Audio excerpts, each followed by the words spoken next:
The Crazies is a movie that I didn't expect at all. It was a pleasant surprise how the director, Brett Eisner, crafted this amazing movie. There were a few horror remakes back in 2010 where some I didn't care for.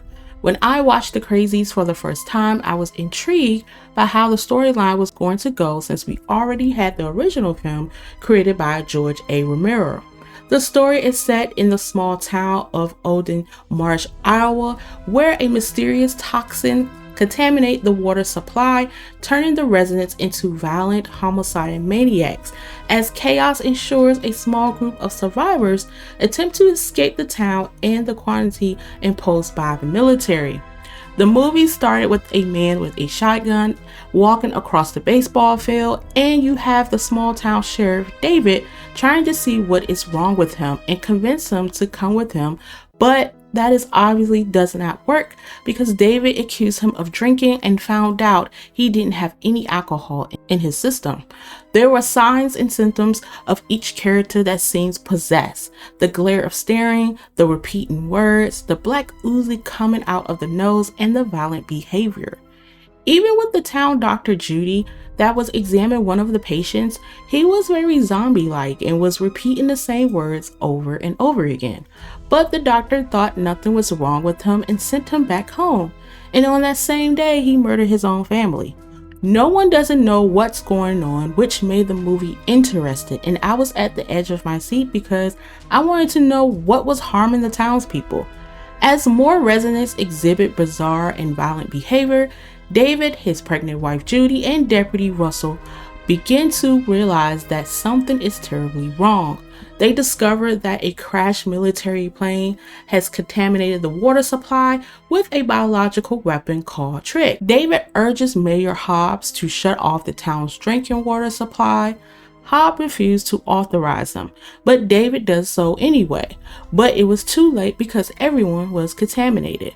I like how David didn't have second thoughts of what's going on. He was more proactive in trying to solve the issue. Then you have Deputy Russell that didn't go against him.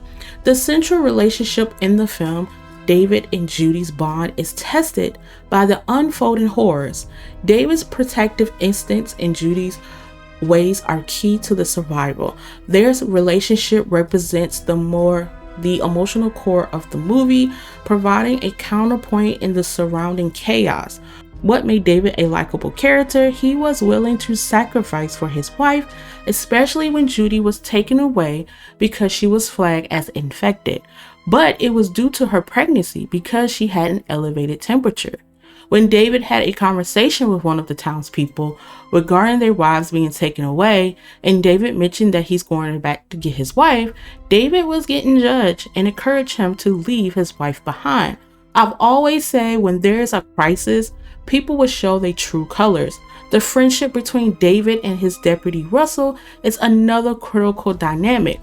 Russell's loyalty to David is unwavering, even as he begins to show signs of infection. Their camaraderie adds a layer of tragedy to Russell's infernal fate. At first, David really didn't want to believe it until he made a ridiculous decision. I like Russell's character. He was a real ride-or-die friend. Judy takes Becca under her wing, and Becca's youthful innocence contrasts sharply with the brutal reality they face. Judy's protective nature extends to Becca, illustrating the human capacity for compassion and amidst horror. There are a lot of theories in this film that makes you wonder how all of this happened. One theory is the outbreak in Odin Marsh is part of a larger government experiment gone wrong.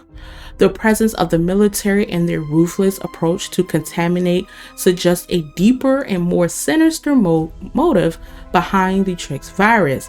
Another theory is the indiscriminate rounding up and execution of townspeople, regardless of their infection status, highlights themes of distrust and the loss of individual rights in the face of authority.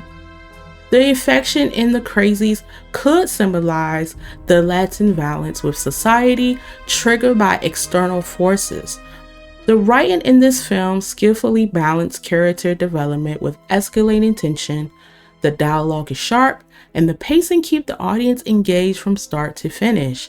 The script's ability to blend horror with moments of dark humor adds depth to the narrative, making the characters more relatable and the terror more immediate. One of the strengths of the Crazies lies in the portrayal of the characters.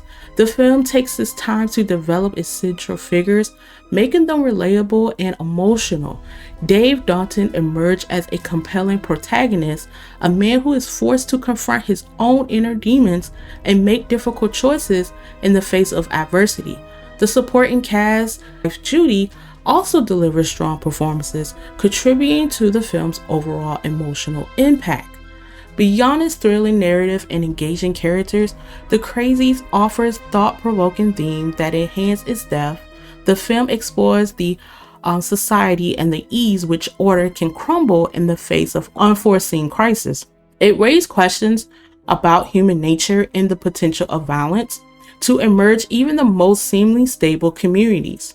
The Crazies examine the theme of survival and the length of people that will go to protect themselves and their loved ones in a desperate situation. It's a well-crafted remake horror film. It transcends the boundaries of the genre, offering both a thrilling and cinematic experience and a deeper exploitation of the human condition. The film breaks down the nature of fear and sacrifice, making it memorable and thought-provoking cinematic experience. This one of the remake films that I would keep in rotation. Next up, I will be discussing the 2009 film A Perfect Getaway. I'm Selena from Welcome to the Darkside. Thank you for watching. Until then, see you soon.